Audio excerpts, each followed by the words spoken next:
Welcome to Women Kicking Glass, the only radio show on OC Talk Radio dedicated to empowering women to be the best leaders they can be in any endeavor they choose. Patty Grimm is our host and interviews top women in a variety of fields to help women grow, learn, and lean in together.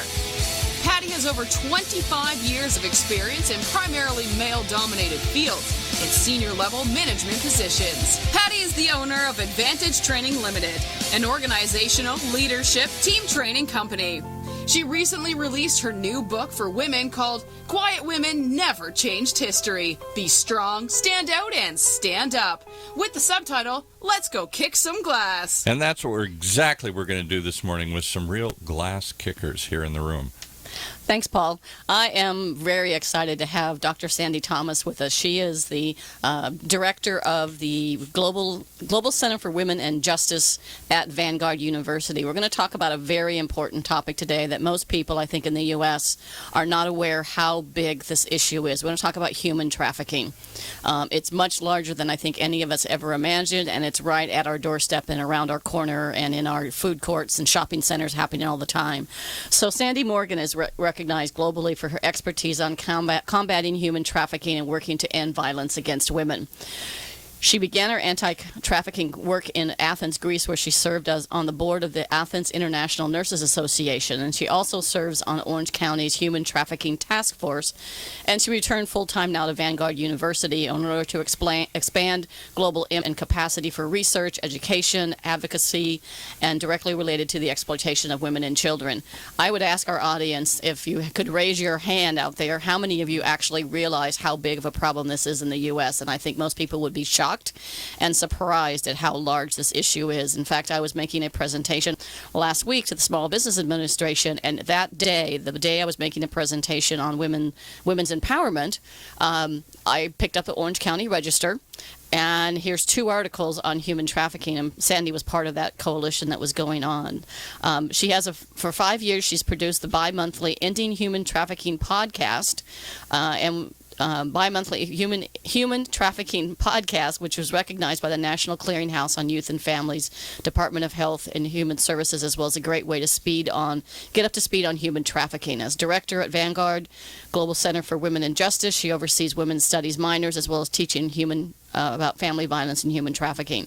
So she's launched this great 12-part online program where people can actually get a certificate and can help against this issue or cause. And so, Sandie, thanks so much for joining us today on this really important issue.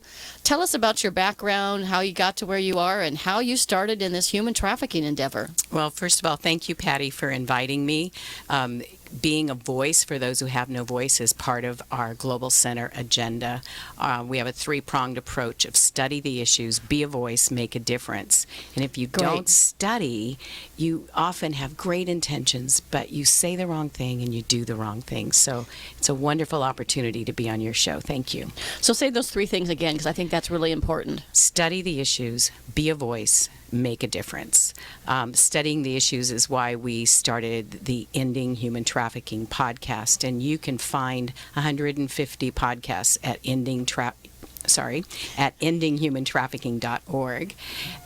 It's why we started the curriculum for 4 classes, 12 units online for an human trafficking certificate. That's especially designed for people who are already out there in the field. So study the issues is one of our biggest contributions to fighting human trafficking in our community. Yeah, and I consider myself to be a little bit of a research geek. When I wrote my book, I spent 4 years interviewing almost 2,000 people on how to be a great woman leader. We seem to have a fire drill going on. Are we okay? Yeah.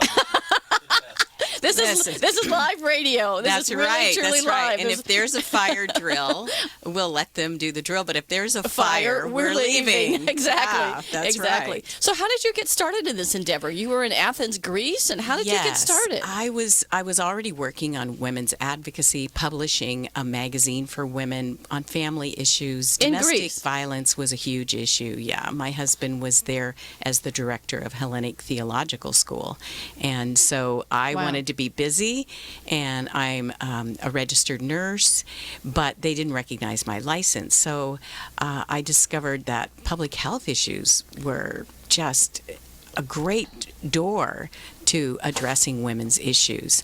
And while we were researching for an issue of the Lydia Living magazine that we were publishing, we discovered how big human trafficking was right in our own backyard, right there in Athens, Greece.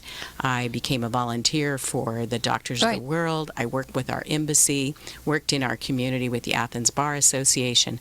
And when I came back to California at the end of 2004, I felt like this is going to be a vacation. Orange County, I'm going to retire. Disneyland. It's the happiest place on earth. And once you learn what human trafficking looks like, you see the signs. And I was shocked to see there's human trafficking in Orange County. Yeah. And it doesn't take long to find your peeps. There were a handful of people who were working on starting a task force, and I began to meet with them and became part of the original Orange County Human Trafficking Task Force. So let's define this for people. What is human trafficking?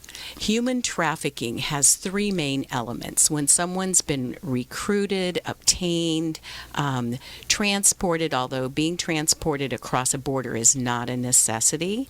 Mm-hmm. So if you think if you've got three columns and you have to have one item from each. So that first one is someone's going to recruit you. The second column is they're going to use force, fraud, or coercion. Fraud means they're offering somebody who's really desperate a job that doesn't really exist. And when they get here, they're forced into labor in a kitchen, at a car wash, in a hotel, or they're forced into being commercially sexually sold. And then the last column is, are they being used for labor or for commercial sexual exploitation? The element of force, fraud, and coercion looks different in every case. Right. And so when we talk about human trafficking in Orange County, it is not just Orange County. I've seen articles and information. Knowing you were coming on the show, I did a little bit of research. Good not job. enough. But I saw articles about Colorado and Wyoming. I saw articles about different parts of the United States. And I think most people who live here in Orange County or in any nice community, you're blind to this. You simply don't see it until someone brings it to your awareness, and then you start to spot things that just don't quite look right. And that is such an important observation, Patty, because once people start to understand what it looks like, there is a hotline number you can call if you see something, and then professionals will take it from there. And that hotline number is 888-3737-888. And last year alone, they received over 20,000 calls, and over 5,000 of those calls turned into actual human trafficking cases. So say the number again. 888-3737-888. And 20,000 calls reported it, and 5,000 cases actually turned out to be true examples of human trafficking. Actual victims. So I've heard it described as human trafficking or sex trafficking.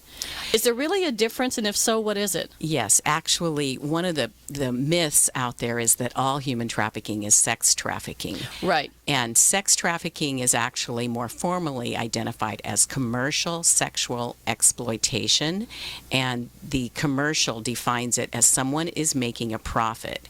And in the trafficking world, you have drug trafficking. People are selling drugs to make money. In human trafficking, people are selling people to make money. In weapons trafficking, people are selling weapons. And it's not about the immorality of what they're doing. It's about their greed to make money. Right. And so in human trafficking, there are two things. Labor trafficking. So someone uses you as literally a slave. It's modern. It's 2017 version of slavery.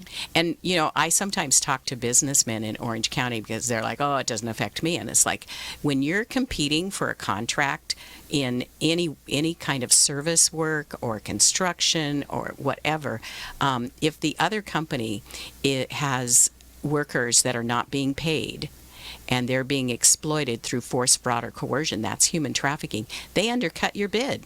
So it becomes a business, has a business impact right here in Orange County. Right. So how prevalent is it in Orange County? They were the hub for women being trafficked across the U.S., and they found them in an investigation that actually started in Minnesota.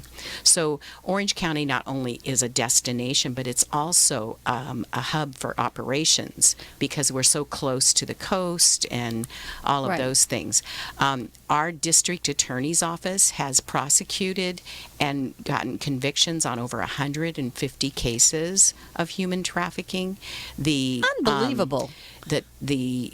The OCTA, the Orange County Transit Authority, launched a Be the One campaign 2 years ago, and then the article that you just read last week, we launched a campaign with 10 buses that have a back-end poster that says, human trafficking, it isn't what you think. And it's we're talking about children who are victims. Yeah, one of the ones in the article in the Register was a girl who was her family, I guess, gave her up or sold her at age 11. And she had she had tattoos on her that nobody in her family or her relatives ever asked about it. And actually her parents didn't tell her. She was recruited she had difficulties in her home, and it's a very common story for domestic child trafficking, that they've run away from home or they've been recruited by a guy, a trafficker, we often call them pimps, who tell them they're beautiful, who tell them that they have value for them, and they give them all of that attention that they've been missing. And neglect is a huge risk factor for children being lured into human trafficking. Yeah. There was a very public case a couple of, I guess maybe about a year ago, could have been longer, about a member of a royal family that was keeping someone basically as a slave here in Orange County. She had 5 foreign national slaves, and even though we didn't get them, she did leave the country, and all 5 victims received services and will be able to continue to receive services for reunification with their families, and whether they want to be repatriated or bring their families here. Yeah, and so why is it so prevalent? Why is it so active in Orange County, since I can't say the word prevalent? Well, one of the things is that we have a great human trafficking task force. It started rooted with the law enforcement in Westminster Police Department. Big shout out to retired Deputy Chief Derek Marsh, who started that. It was then taken over by Anaheim Police Department, and Sergeant Juan Reveles leads investigations with teams across Orange County, and you don't find something that you're not looking for. So I think human trafficking is just as prevalent in a lot of other places, but Orange County is proactive and we are looking for it. Yeah, and one of the things I had heard is that we are both a destination, a place for people to come, because there's a lot of wealthy people that are foreign nationals or others, just a lot of wealthy people that are willing to pay for that slave or human trafficking or the sex, and that we're also a corridor between LA and San Diego. Absolutely. Which means they get caught in LA, they come to Orange County, they get caught in Orange County, they go to San Diego. Is that how that happens? Well, the corridor, it comes from every county around here. Many times there are van loads that come in from San Bernardino, because some of the risk factors... Van loads that come in and drop and traffic the victims, girls and boys. Yeah, it is boys into too. Particular zones where they expect to have high tourism. But in Orange County, we have a lot of demand. You actually, in interviews with girls, our DAs have told us that they report when they're in San Diego, their nightly quota they're required by their pimp is about $1,000. When they come to Orange County, it jumps up to $1,600 because we have demand. And that's the question I want the public to start screaming about. Why are Orange County residents and tourists buying children for sex? Oh my gosh! I lived in Asia for 3 years when I worked for Microsoft, and we chatted about this a little bit. And we lived in Singapore. We went to Thailand a lot, and my husband and I were in Pattaya, Thailand one time, and there was a night fair, which I thought, well, that would be fun to go to the night fair, and you eat the local food and you see all the local things. And we got about 200 meters into this night fair, which I thought was going to be a fun evening. And I kind of glanced over and I see these almost like pens, almost like a cattle. Where you put cattle in these little booths full of young girls that were probably anywhere, I want to say possibly as young as 10 to probably as old as maybe 15, 16. In these booths, scantily dressed, and then walking along came all these typically overweight European men, right, that were picking the girls out of the booth and taking them back to their hotel or taking them someplace. And we got up to the point where we got into that fair, and I said to my husband, I can't be here. I didn't know what to do, how to report it. I'm in a foreign country. I just said, I can't be here and see this. And so we went, and I've never forgotten that. And to see, and to know that's happening in the U.S. And we have a law. Just really pisses me off. Yeah, and I'm glad. I'm really glad. And we have a law against sex tourism. So if an American citizen travels to like a place like Thailand, right, they can be prosecuted right here. And we had a huge prosecution a few years ago and continue to have more of LA, Orange County, San Diego. It's like it's all overlapping. But really, traffickers don't raise their hands to be counted. And again, it goes back to you find what you're looking for, and we're looking for it, so we're finding it.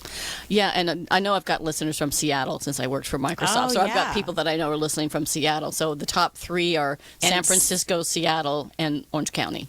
Well, on the West Coast. On the West Coast, yeah. Okay. And I have to tell you, all three of these areas have very active task forces. So they're finding something because they're looking for it. And if you're listening to this and you're in an area where you think, oh, we don't have human trafficking, I think it's because you're not looking for it. Yeah, it's like if you buy a particular car of a particular color, you thought, well, I'm buying this car of a particular color, it's very unique, but once you buy it, you see it everywhere. It's like everybody has that same white, whatever model of car you have. Once you maybe start to be aware, like we're going to talk about this, how do people spot this, and then what do they actually do when they do see it? So we want to talk about that for sure. But it's just kind of those things that you just become more and more aware of it. Things just don't feel right. It's almost like that, in some cases, that woman's instinct. That something just doesn't look right. And I know you're going to become quite the advocate for this, so I want to give you I talk about it all the time. The orange ribbon to wear. Thank you. And when people ask you, why are you wearing an orange ribbon? Women are supposed to wear pink, right? Right. But it's to remind you to tell people when you see something, say something, and call the 888-3737 888 number. So when you see something, say something. Mm-hmm. Mm-hmm. And when they call the hotline, what do they say? I mean, what's the best way that we can be advocates for this? You tell them where you saw it, what you saw, and then they can triage that call as something that from victims. Mm-hmm. Okay. So how does a person, these pimps or these men, or I guess in some cases like the woman from Saudi Arabia that had the slaves, how do they get control over somebody? So that middle column we talked about, force, fraud, or coercion. And many, many times it's easier. I like to talk to people about the movie Taken because almost everybody's seen it. Right. And Taken 1, 2, or 3. I think there's 3 of them. Yeah, maybe there's 17. I don't know. I didn't go to any of them. I just saw a lot of clips and people to ask me about it. So I did do a little research, and what I like to explain to people is real trafficking would have ended 6 minutes into the movie, but Hollywood can't sell tickets for a 6-minute movie. No. And there aren't going to be any thugs knocking down and stuff and breaking things and leaving clues for Liam Neeson to find. Yeah. So real trafficking, once they ask a girl to come to a party and then they drug her and you never see her again. Once they tell you start grooming a girl, they tell her she's beautiful, I'm falling in love with you, that by her presence she shows shows up at school with new boots, a Gucci handbag, and her nails done, and she's never had those kind of resources before. Right. Those are all grooming exercises. A lot of that happens now online. Girls are lured in chat rooms on Facebook. We have 4 cases in Orange County where they got a conviction for somebody recruiting online on Facebook. Facebook is like for grandmas. Yeah, I'm on Facebook. Well, Facebook now is the platform for women in their 50s and older. Right. It's not cool anymore. Hello, we're doing Facebook Live, but that's okay because it'll also be on YouTube. So That's right. That's right. There you go. So this idea of understanding, especially with very young girls who are already marginalized, they may not have a happy home life. Right. Poverty is an issue. Parents who are immigrants becomes a risk factor for them. We've had cases in Santa Ana where the gangs have threatened a girl, and if you don't work on the weekend, work air quotes for those who are listening, then we're going to report your uncle who is undocumented. Okay, or they threaten the family. Yeah. They threaten and that's back to that middle column of force, fraud, or coercion. Coercion is a threat. And it is a myth that you can spot these girls because they're handcuffed to a rail or they're tied up or they're all beaten up. Yeah. They do get beat up by their guerrilla pimps when they haven't brought their quota, when they've been picked up and they're afraid that they've given up information. But most of the time, these are businessmen who want to make money, and you can't sell a damaged product. No. I mean, that sounds really crass, but they go get their hair done, they get their nails done, because this is a commercial enterprise. It's a product. It's like selling this pen. That's right. Or worse. Right. And one of the things that's kind of interesting is that you know, how do you, I guess you can try and spot it, and then you report it, like you said, to the hotline. So that's probably the first thing that people can do. And I think in the intro we might have said this, but if not, it's the number 2 crime, we think, based on what we know. Those are cases reported. You got to remember that a lot of these cases don't get reported. But human trafficking is the number 2 crime in the U.S. behind drug trafficking. And a lot of because trafficking, there's money in it. Exactly.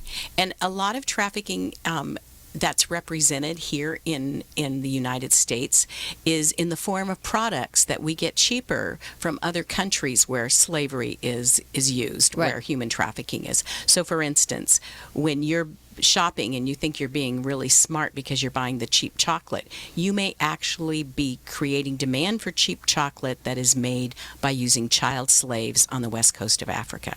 Wow. If you're buying 3 cotton t-shirts for $10 at the flea market, I just want to let you know 20% of the world's cotton is harvested in Uzbekistan, where children are forced laborers, human trafficking victims. So the California Supply Chain Transparency Act helps us go online and be responsible, socially responsible about how we use our dollars to drive demand for slavery. Okay. Great point. So a couple things. We're going to take a quick commercial break. Okay. But what's the hotline number again? How do we get in touch with you or Vanguard about the Global Center for Women and Justice? And then we'll take a commercial break. We'll come back, and I want you to tell the story about the girl we talked about on the phone the other day. Okay. You can go to vanguard.edu/research/GCWJ. Global Center for Women and Justice. You can access our podcast at endinghumantrafficking.org. All one word, endinghumantrafficking.org. You can call our office at 714-966-6360. 714-966-6360. Okay, great. We'll take a quick commercial and we'll continue on this very, very important topic that we're creating more awareness today, which is perfect. Now we need to take the next step. Okay, thank you, Patty. Thank you. Imagine what it would feel like to lose everything. Your job, your home, your family, your dignity. This has happened to thousands of the men, women, veterans, and young adults we serve at Working Wardrobes. What do we do to help? We provide career development services, life skills workshops, job skills training. We provide the perfect interview outfit, and we get clients placed in jobs. Call Working Wardrobes, 714-210-2460. Donate, volunteer, invest, hire. When it comes to pioneers in their respective industries, we all know the Apples, Starbucks, and Trader Joe's of the world. In the realm of recruiting, Decision Toolbox is the industry's best-kept secret, with 90% of their business from referrals and repeat customers. For over 20 years, Decision Toolbox's U.S.-based team of recruiters, sourcers, professional writers, quality personnel, and tech support has perfected Six Sigma approach to talent management.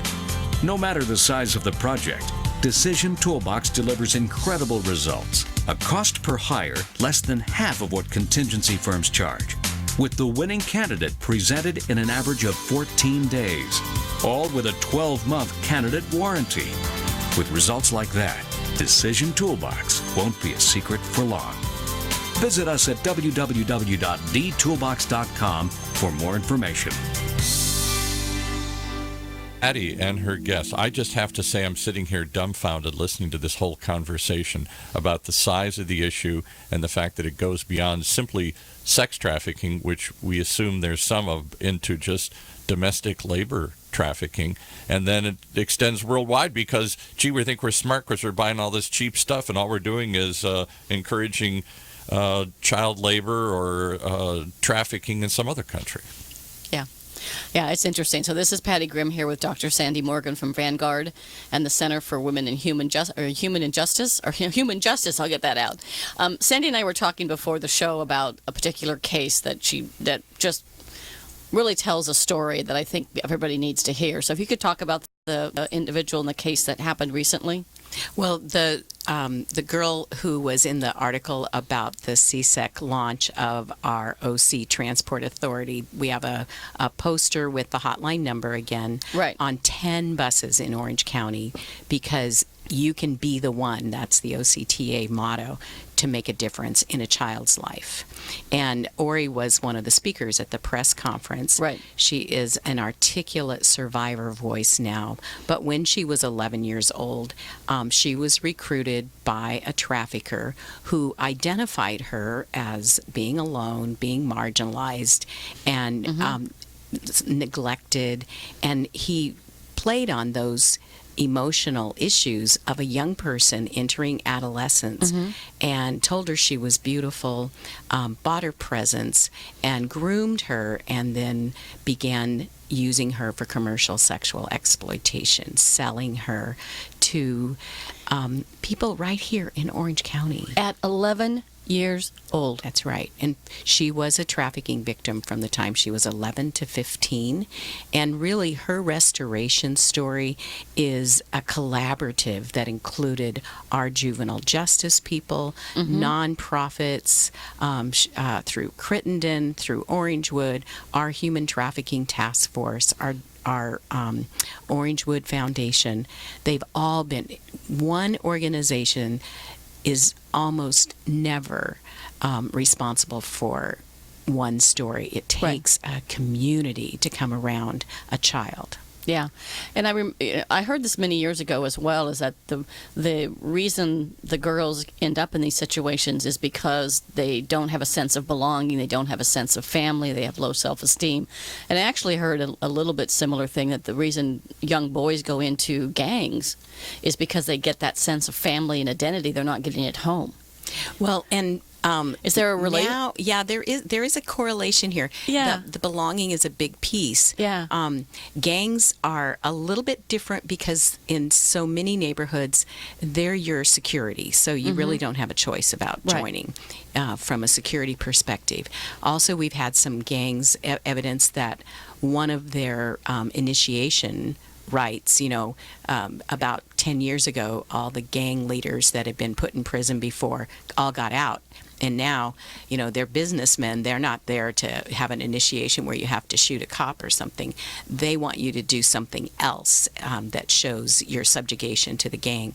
And one of the things they demanded was that boys entering the gang would turn a trick, actually sell themselves. And there's some literature that shows that about 16% of commercially sexually exploited children are boys. Yeah. And we don't find them because we just don't expect that. We don't expect that. It's like you don't see it. You don't expect to see somebody in that way. And gangs have discovered that just like any business, they need to diversify. So they made money selling drugs. Now they make money selling sex. Selling sex. And weapons. So they do all three things. Yeah.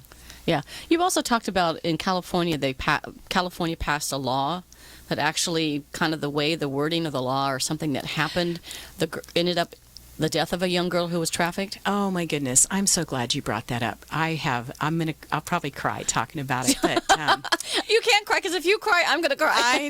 I know. In 2014, a 17-year-old girl that was being trafficked. She was a victim of commercial sexual exploitation of children, CSEC. She was actually picked up, air quotes, rescued. In my community in Santa Ana. She was taken to a group home, and the perpetrator, the pimp, was jailed in Orange County. Our group homes are safe. People can't get in, but they're not secure, so she can walk away at any time. And our runaway rates are absolutely off the chart. So it wasn't long before she got a call and a threat against her family. And so she felt compelled. She had to leave. And that night she was murdered, and her body was found the next morning in front of a $1.something million home in Yorba Linda with 14 stab wounds. Now, what makes that currently, that was 2014, really relevant, is that her case, the pimp was prosecuted, and he teach the world to sing a song. It would be that these are not prostitutes. These are children who aren't even at age of consent to sign for to vote, let alone decide to sell themselves. And the definition of prostitution involves personal agency to say, I want to do this. They are victims of sexual exploitation. That's great. That's great to hear. And our media needs to quit using the word prostitute. And it's like fingernails on a chalkboard. If I hear anybody say child prostitute, you can't use those two words. No. And you can't say child pornography either. It's not allowed. Okay. I'm the teacher, and I will give you time out if you say that.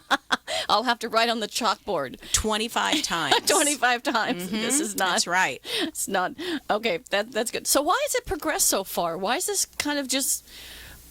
It seems just like I started hearing about it a couple of years ago, and I started doing some of my research about it. And I was originally going to have another guest on my show on human trafficking who couldn't make it. So I'm so glad that I came across you through my neighbor Mary Beth. I'll have to give a shout out to Mary Beth. Shout out to Mary Beth.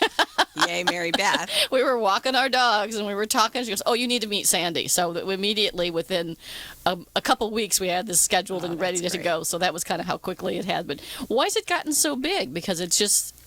Well, I personally think it's been big for a really long time. There's all kinds of estimates about how big this is as a global industry. Right.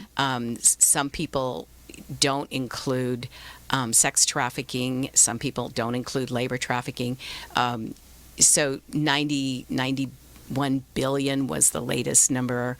But they're not raising their hands, so you can't use those kind of statistics. Right. But we are now refining our ability to identify, to intervene, and to do prosecutions on these cases. That's the big difference. We're finding what's been there all along. It's like back in the 70s when we started actually passing laws against child abuse. There, if you look at statistics on child abuse, you think, oh, back in the good old days, we didn't have child abuse. We just didn't have a law against it. It wasn't law, and it wasn't reported. Right. So we find what we look for, and I think that if you look at this, when a task force gets funded then that suddenly we start finding a lot more trafficking. And we're flipping the equation. We're saying, wow, there's so much more in it there now. It was there. We weren't looking for it. Right. So help us understand so if I'm at Newport Center, or I'm at South Coast Plaza, or if I'm someplace, help me understand, or help the audience understand, what do we look for? What could we just make our antenna aware of, so we could maybe spot these cases, and then we call the hotline? What are some signs? Well, some of the signs are when people don't make eye contact with you in the service industry. If you ask them questions, they look around to see if anybody is watching them. In a nail salon, I once suggested, because I could tell this foreign woman was not happy in her job, and I made the suggestion she should change jobs, then go do something else. And she got really quiet and really afraid, and then I saw the owner looking at her, and I realized, oh my goodness, she can't leave. The idea that there are kids not in school on Fridays and Mondays, teachers can report that seems to be something going on, that this kid is gone every weekend and comes back on Tuesday morning. Well, they took them to Las Vegas, they took them downtown, they took them to the area on Beach Boulevard here in Orange County that is such a popular area for pimps to take their girls. Those kinds of things. You look for, sometimes people who are in our healthcare providers have more access to actually see up close and personal, and may see tattoos, may see injuries that are consistent with being trafficked, and they can also be part of identifying. Everyone can be part of the solution, and one of the things that I'm especially excited about is the role of educators in identifying our commercially sexually exploited children. They are becoming much more equipped to know who to call and how to report, and that's important for child-serving professionals across the board. Okay, great. And I guess if you were in a situation where you spot something that doesn't look right, maybe you could just pull out your camera, maybe try and take a little picture. They don't recommend that. They don't recommend that? I was wondering. If you want to risk that, but you don't want them coming after you. Right. And we don't want citizens doing investigations.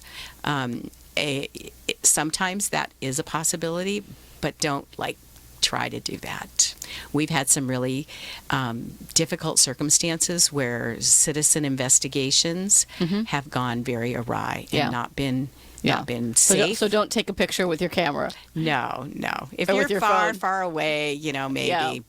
But mostly note your surroundings and as much information as you can and call it. And because we have an amazing investigative team here in Orange County. Yeah. I also heard something about that a Super Bowl was a time when there was a large amount of, and is that just limited to the Super Bowl city, or is that just because of the Super Bowl is going on overall and there's parties everywhere? Yeah, that's kind of a gray area. Law enforcement gets a little bit frustrated with that myth that goes out. And nonprofits spend huge amounts of money to bring all their people to the Super Bowl. Right. But it does raise awareness that kids and people were already there. Right. There are lots of organizations involved, but law enforcement already has a network with FBI, Homeland Security, Sheriff's Department, and local law enforcement, and they beef up everything. They monitor the back page, the Facebook, the Twitter accounts where they're making dates, air quotes, and they do a lot of the arrests before the Super Bowl ever starts. Right. And so it's a good way to raise awareness, I suppose, but I'm really past awareness. Right. Take and did as much awareness as we need. Now we need people to learn how to do this, how to report, how to be part of a community that creates an environment where trafficking will not thrive. If you have a hotel in your city, most likely trafficking has happened in that hotel. I've heard hotels, shopping malls, food courts, are particular areas where you might spot things happening that just don't quite look right. That kind of antenna or instinct where you kind of see something that Right. So if doesn't you look see something, call the hotline number. Yeah. Don't go investigate yourself. Yeah. Yeah. And I think the thing is to go from, so this show is creating some more awareness. Mm-hmm. This will go out on YouTube and all of our social media, and I hope everybody spreads this out as well, because we want to move from awareness to action. Yes. Yes. And the bus campaign was, you can be the one. Is that what it is? Yep. Be the one. Be the one. Be the one. Be the one who does something that makes a difference and stops this horrible crime from these young children. And if you are a child-serving professional or a professional in a social worker or law enforcement or some kind of public service organization, you are already positioned. My students want to be you. So that they can be on the front line of combating human trafficking. But Right. if you're already on the front line, get some education. There are opportunities through the Homeland Security Blue campaign. There are opportunities through Health and Human Services. And there's opportunities at Vanguard. If nothing else, you can go to the Podbeans and watch some of the Podbeans and bring that awareness to your business. Mm-hmm. Like if you own a hotel or you work in a hotel, maybe you're general manager of one of the hotels here locally, and maybe you bring that pod recording in, that Podbean or podcast recording in for people to listen to, and maybe have a discussion about, well, where could we possibly see this in our place of business? And there's growing awareness and actual groups of people collaborating, like I-5 Freedom Network. Yep. There's legislation in Sacramento right now that's aimed at requiring hotel staff to receive 2 hours of training. But it's a very complicated issue because you have to address privacy issues. Right. And a lot of the hotels have signed the code, which is an international agreement against trafficking, but those big name hotels often aren't actually running the local hotel. It's a franchise. So how do we work with that? So everything is really complicated. Yeah. So so somebody who has been a victim, what kind of support do they get when somehow, like the girl that was in the article, somehow she gets out of the situation? I'm so glad you asked that. So what kind of resources, support do they get, the and law, what could we give? The law requires that services be given to those victims, and they get health services, mental health services, social services, job training. Here in Orange County, community service programs and Salvation Army both work with our victims to provide those kinds of resources and help them navigate the whole legal system and accessing those resources. California Victims of Crime provides resources towards their restoration. Finding jobs, that's a big deal. Yeah. Open Gate International just started a culinary arts school. And that's an amazing thing. It's right in Costa Mesa, an 8-week mentoring program, and they help you find a job afterwards. So the community is finding ways. Finding people in the community who will employ survivors and help them get reintegrated. That's one of the things community members can do. Community members can volunteer at the task force. There's an entire program for that, and you can go to ochumantrafficking.com to find out about when their public meetings are. ochumantrafficking.com, and there's lots of opportunities to volunteer. That's awesome.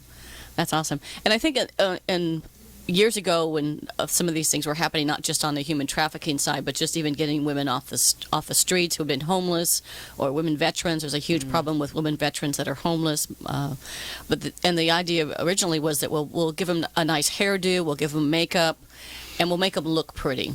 And the problem is that doesn't solve what's on the inside, which is far more damaging than what is on the outside of this individual. They're not solving the self-esteem issues, the lack of confidence, the feeling guilty. Because I'm wondering if some way these girls actually feel guilty. Well, that's part of their therapy, and they continue to get therapy. Yeah. I think the number one need for a survivor is a job and housing. Yeah. And if you can imagine with their history, they're not going to qualify during the background check. They don't have a financial history. They don't have a job history. They don't have a job. What was your last job? Yeah. What do you say? Right. Right. So, and I know so many survivors who are struggling because they can't get stable employment. Right. And we all want to come and take them to get their hair done, but they need a job. They need a job. And they won't have self-esteem by just telling them, you're beautiful. The pimp already told them that. Yeah. They won't have self-esteem by saying, wow, you're awesome. We just think the world of you. You can't take that to the grocery store and buy groceries for your family.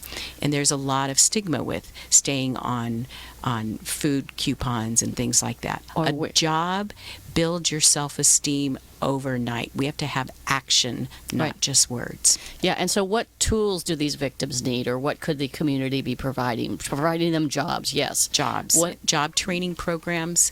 Housing for our minors is continues to be our number one need. This week when I talked to our presiding juvenile judge, her roster for that day was 8 girls, and finding placements for them that are safe, not like a group home where they can run away. Right.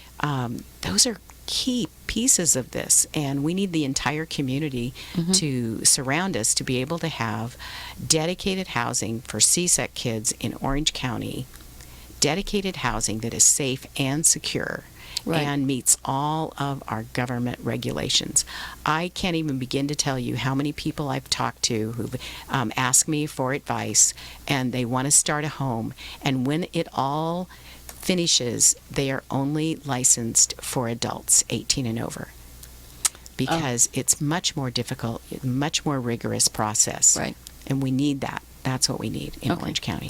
So what is Vanguard University doing to help? Well, Vanguard University, I love being the director of the Global Center for Women and Justice. We get to help provide training. My background's pediatric nursing. My first victim of CSEC was a 14-year-old boy when I was on night shift in pediatrics. And so providing healthcare provider training in our local hospitals, I've been to almost every big chain, Hoag and St. Joseph's and UCI. So equipping our community, we offer the Ensured Justice Conference every March. It's March 2nd and 3rd in 2018, so that we can engage professionals in a 2-day conference so that they have an opportunity to study the issues with some of the most significant voices. We teach the classes for our undergrads, but now we've developed an accelerated online certificate, 7 weeks at a time, and there are 4 courses. And I tell you, you have to set aside time, because it's going to take you'll have 15 hours of homework every week. But we've got leaders who are completing that so that they can use their platform to do that. And we do the Ending Human Trafficking podcast, so that if you're driving to work and you just want to get up to speed on this, you have something to listen to that will bring you that knowledge so you can study. Okay. So one last time, how do we get in touch with you or find out more? Where can people go? What's the hotline number so we get all that out? You can email me at gcwj@vanguard.edu.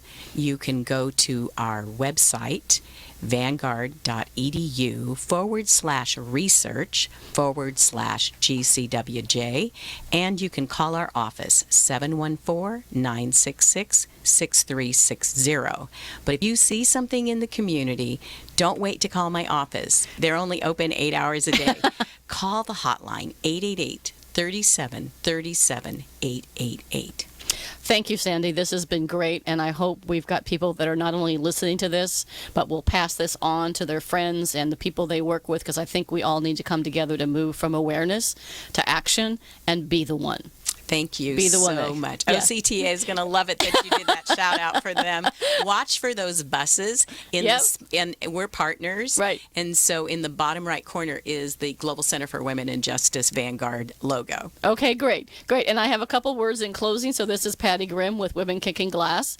You can get in touch with me at pattygrimm@live.com, and that's PATTIEGRIMM@LIVE.com. Also, too, just like PBS, news. We are looking for sponsors for the show, so if there's someone out there that would like to sponsor the show for a month or 3 months or 6 months or longer, I'm interested in finding more sponsors so we can keep this great radio show going. It's a community service, and I've been funding these on my own since December, so now I really need to reach out to sponsors. So if you want to contact me about that, or I do my Women Kicking Glass and my Play the Game by Your Rules, How to Be a Powerful Negotiation Woman speeches, presentations, and workshops, and you can reach me at my website, or at my phone number, area code 425-289-6619, or again, my email, pattygrimm@live.com. And thanks so much for being here, Sandie. This has been an awesome show, and I know we made a difference today. Oh, I appreciate the opportunity. And if anybody wants an orange ribbon, I have my orange ribbon on. office. I have my orange ribbon on. Call 714-966-6360, and they will make sure you get an orange ribbon. Okay, thank you. All right, thanks. Thanks for listening to Women Kicking Glass, the only radio show on OC Talk Radio dedicated to empowering women to be the best they can be. Listen each week or download the podcast at patty.grimm.podbean.com. To reach out to Patty to schedule a speech webinar or to learn more about her leadership and team training, contact Patty at pattygrimm@live.com for more information about her company and her books. Have a kicking day.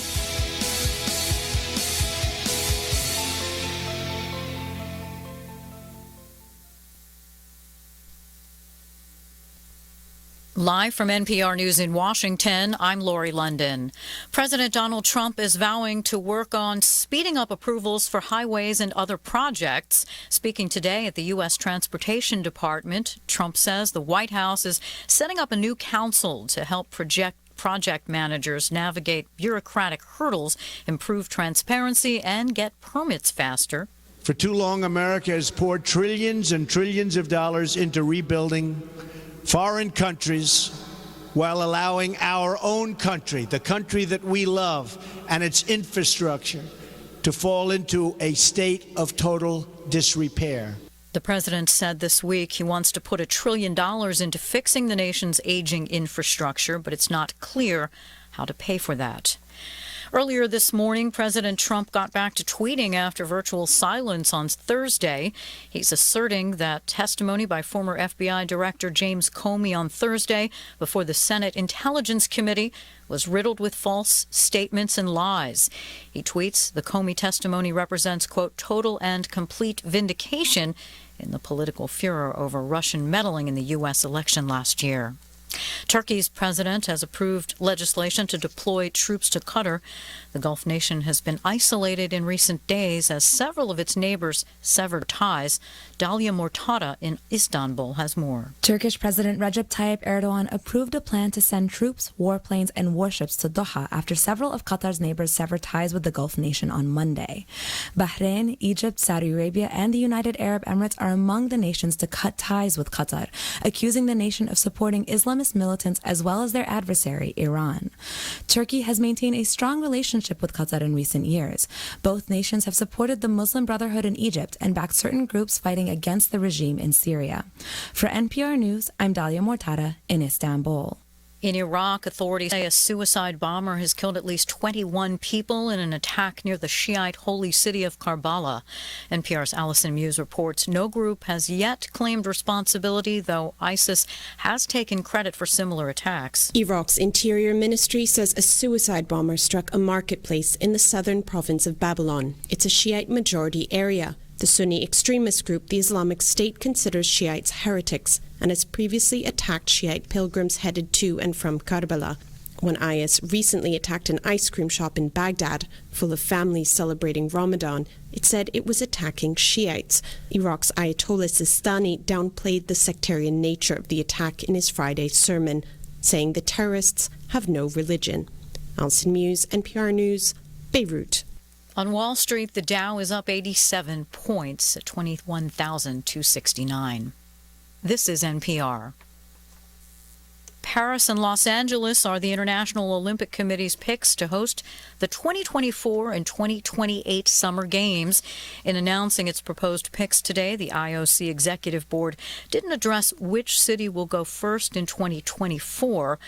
A meeting in July will ratify the board's request, which will set up a vote in September in Lima, Peru, to confirm the hosting order. A behind-the-scenes star of country music has died. As NPR's Rose Friedman reports, songwriter and producer Nora Wilson died Thursday of heart failure in Nashville, Tennessee. He was 79. In 1974, Nora Wilson won a Grammy for co-writing Charlie Rich's A Very Special Love Song. It was a decade of hits for Wilson. He had 10 singles on the Billboard charts, including Nation. I wrote these songs with other people together, he told the Country Music Hall of Fame in 2011. I think that's important for everybody to know. Rose Friedman, NPR News. The leader of one of Virginia's largest mosques has resigned after its imam made comments in support of female genital mutilation. In a recent lecture, the imam described the practice as a way to avoid hypersexuality. This is NPR. CBS News, I'm Steve Kaith, and President Trump vows to build an infrastructure in this country that's the envy of the world. And in a stop at the Transportation Department, he lamented red tape that serves as a roadblock. It is a long, slow, unnecessarily burdensome process. Mr. Trump and his lawyers are cutting a path now to the Justice Department and the Senate, planning to file a complaint over ex-FBI